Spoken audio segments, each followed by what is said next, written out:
All right, all right. Good morning, good morning. Welcome to the Premarket Rundown for March 28th, 2023. This is our daily session where we go over any and all information necessary to keeping you consistently profitable here across these crazy markets. As always, I'm your host, Adam Holland, stock options expert market strategist. And we're here to dive into the headlines that, kind of have all the eyes on them here today. As always, I want to make sure I throw this on the Instagram story just so that everybody knows exactly where we are at. Hope everybody had a great morning. After a super, super busy number of weeks, I had the time to get back on the workout grind this morning. So throw a 3 in the chat if you had a good, positive, productive morning. It's been a while. It definitely wasn't anything intense, but it did, make me feel good getting back on that grind, kind of getting back into that routine because routine is so important. Making sure that you maintain discipline is so important because you can't do it outside of markets, and there's 0% chance you can do it inside of markets. So making sure that you're getting after it, challenging yourself before the bell even rings, so that way you've got that execution mindset going into it is absolutely paramount. Everybody thinks you just roll over out of bed and you go and you start trading. Your trading action, right, and your decision making and your conviction will all reflect the fact that you just did that. But if you get up, you attack your goals, you get after it, then you bring that momentum into markets so that you hit the ground running instead of getting caught flat-footed, right? So let's see here at the link below. All right, gonna throw in the link and then we are ready to go. So done. Awesome. Cool. Boom. So let's get after it, people. As always, whether you're watching live and via replay as well, make sure that you throw a 1 in the chat, signifying your intention to get 1% better by the end of this session. And let's see what we got going on here in terms of news. So, all right, Wall Street Breakfast taking a time out. So Israel has been rocked by weekly protests since a series of judicial reforms were unveiled in January. But the situation came to a head on Monday as coalition divisions became apparent and the nation's largest labor union threatened to shut down the country. Flights were grounded at Ben Gurion International Airport. Ports, banks, and schools began to close, while a strike by the medical association left hospitals with skeleton crews. I guess that just means not a lot of people there to service the hospital. Earlier, military reservists from key units had refused to serve, triggering national security threats. And while Israel's defense minister flagged the concerns, he was fired for calling for a pause to the legislation. So things just, absolutely an uproar right now going into Israel. Quote, when it is possible to prevent a civil war through dialogue, I, as the prime minister, will take the time for dialogue, Bibi Netanyahu said in a televised address from Jerusalem. Out of national responsibility and to prevent a rift in the nation, I decided to postpone the legislative process in order to reach a wider agreement and broad consensus. In one way or another, we are going to bring a reform that will restore the balance of power. The crisis has unnerved investors with fluctuations in the country's currency, the shekel, but it's now back to where it started the year. One of the big worries is that the reforms could hinder Israel's ability to attract capital inflows and maintain investment, making waves in the country's tech sector, which is responsible for half of its total exports. So again, this is directly impacting, the economic production of Israel. Credit rating agencies have also flagged longer-term risks associated with the weakening of institutions that could hurt the broader economy. Now, big players in the Israeli tech scene, including Amdocs, ticker DOX, Checkpoint, ticker CHKP, Elbit Systems, ticker ESLT, Fiverr, ticker FVRR. I did not know that they were part of the Israeli tech scene. NICE, ticker NICE, Tower Semiconductor, ticker TSEM, and then Wix, also ticker WIX, Wix.com. While tech funds include the ARK Israel Innovative Technology ETF, IZRL, and Blue Star Israel Technology. So when we talk about sectors, and specifically tickers within those sectors that can be affected, that's who we're talking, right? And there are a few notable names, notably Fiverr and Wix, which I did not know were Israeli tech companies. But, this, of course, this turmoil that's going on over there is affecting them, right? Investors get skittish whenever they see a nation start to really come to a halt. And when there are talks of civil war, that's definitely not good in terms of investment. So what are the reforms about? what is causing all these issues in Israel right now with these protests? Well, both sides maintain that they are defending the soul of Israel's democracy, but disagree on the appropriate balance of power between the branches of government. So arguments center around the process of appointing judges, jurisdiction of the Supreme Court, as well as standing and override mechanisms. Complicating the situation is that Israel does not have a written constitution, but rather a series of basic laws, meaning policy and value judgments play an outsized role, while there are also fewer checks on executive and legislative functions with no second chamber or the concept of a presidential veto. So it kind of goes back to the way that Israel is set up fundamentally that makes things so difficult now in terms of checking power and deciding who's right or who's wrong. But that's definitely manifesting in the form of markets here as you see Israel's tech sector kind of struggling a bit. Moving on to our next section here, Binance up next. The ongoing regulatory crackdown in the crypto industry is continuing, with the latest target being the biggest cryptocurrency exchange, Binance, right? If you guys don't remember, Binance actually is the one that pretty much unveiled FTX's failure, right? Binance came out and said, hey, FTX, is insolvent. And FTX sold off as a result. And then Binance said, hey, we're going to come in and buy FTX. And they did that just so they can go and improve based off of the audit process that's necessary before you buy a company, just to go and improve that FTX was insolvent, right? So they literally went in and said, hey, this company sucks. We're going to buy it. Oh, we're just going to prove to you that it sucks. They happen to be our biggest competitor. Go ahead and crash and burn, right? Well, now we have the, sights turned to Binance. The exchange, along with its co-founder and CEO, Changpeng CZ Zhao, was sued by the CFTC on allegations that it violated certain trading and derivatives rules. It alleged that Binance solicited U.S. users via unregistered crypto derivatives offerings and directed its employees and customers to hide their true location by using VPNs to evade compliance controls. Other crypto exchanges were also hit by the news. On Monday, Coinbase, ticker Coin, and Bakti, ticker BKKT, closed down 8% and 5% respectively and are sliding again in the pre-market session. So we see, regulation coming for even more of the crypto sector. Not mad at it. It needs to happen in order to make sure it has legs.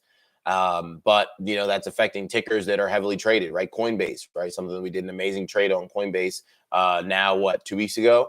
2 Fridays ago, right? When we saw, the bank turmoil start to come to a head.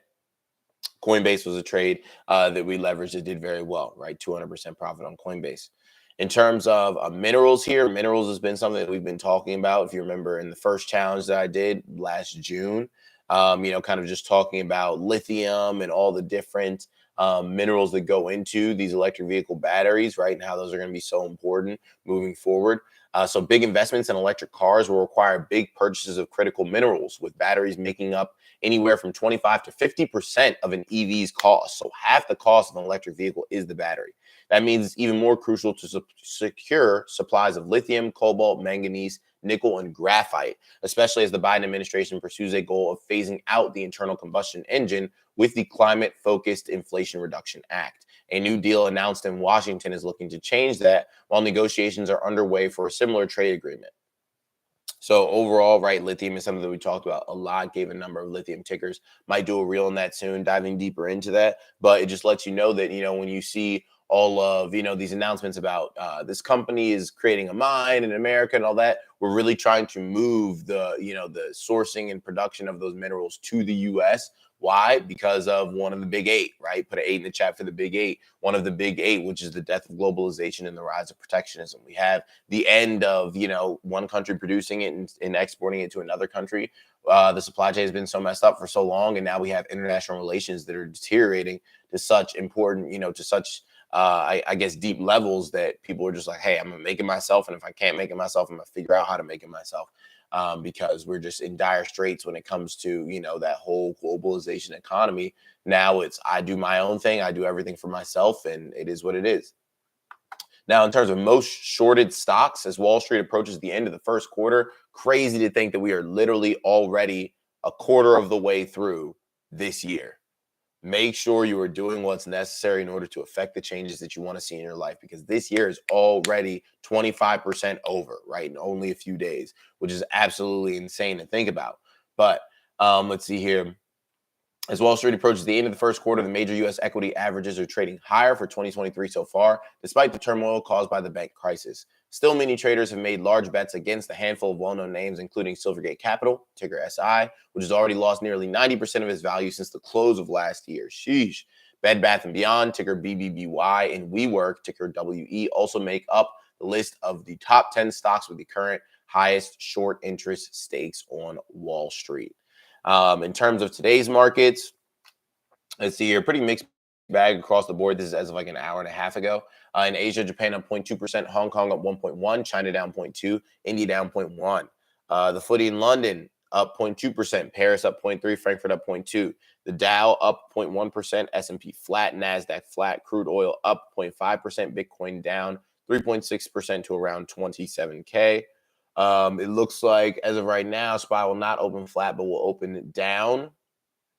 So, we've got our game plan, after close yesterday, where we know exactly what we're looking to do, what level that we are paying attention to, right? So we're really paying attention to that 395.30, 395.46 level, right? If we close beneath that level on the hourly, particularly at 395, 30 level, we can definitely head lower, right? Most definitely head lower. Right now, it's a battle between buyers and sellers at that whole 395.30 to 395.50 area.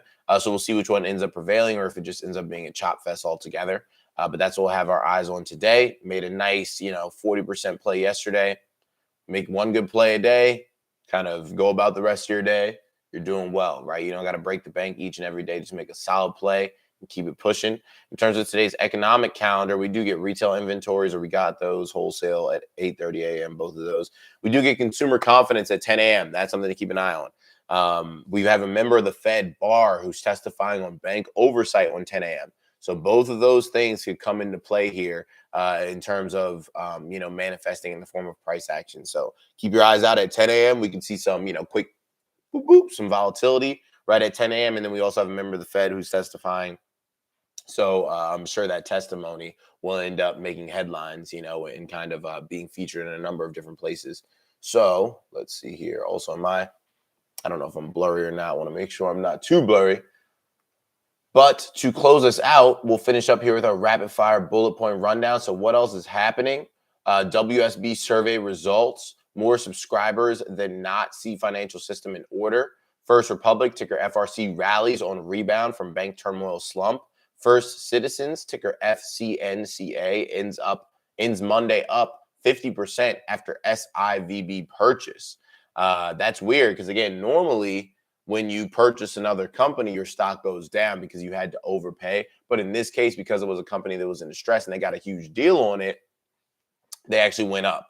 Biden renews call for assault weapons ban after Nashville school shooting. Again, another school shooting that happened yesterday. It's crazy because that probably barely made headlines because of everything going on in the world, which is just sad. But, prayers going out to all the families. Just it sucks. It sucks that all we can send is prayers instead of sending change. But you really just have to focus on doing what you can, controlling what you can control, right? Which means getting out to the polls, voting for people that could put things in place in order to stop events like this happening, and, kind of supporting mental health resources and things like that in order to hopefully get to these aggressors before they take the action that is so catastrophic.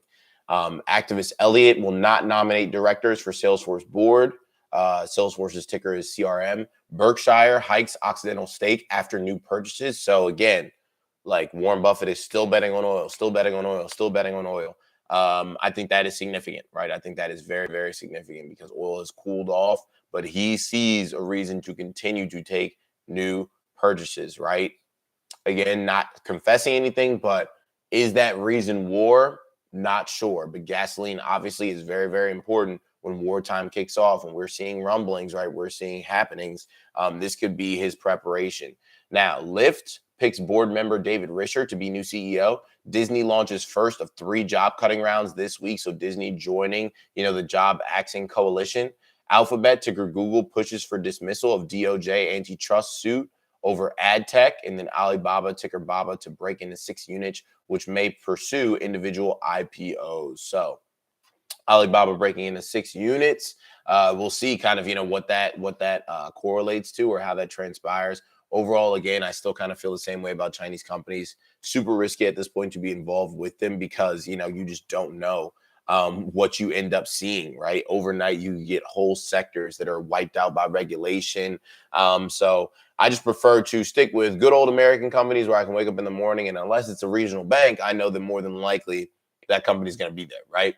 But overall, congratulations to you for tuning in here for the pre-market rundown. You got 1% better. You wanted to do that. You were able to accomplish that. Congratulations. As always, if you got even one valuable piece of information, all I ask is that you show love to these accounts, right? Show love to the shorts, the YouTube shorts, show love to the Instagram reels, right? Like, comment, all that great stuff, and share it, right? Friends don't let friends stay broke. So let's make sure that we are all partaking in maintaining our financial vitality together, right? So everybody have a great rest of the day. I'll see you back here tomorrow for our next pre-market rundown. Have a good one.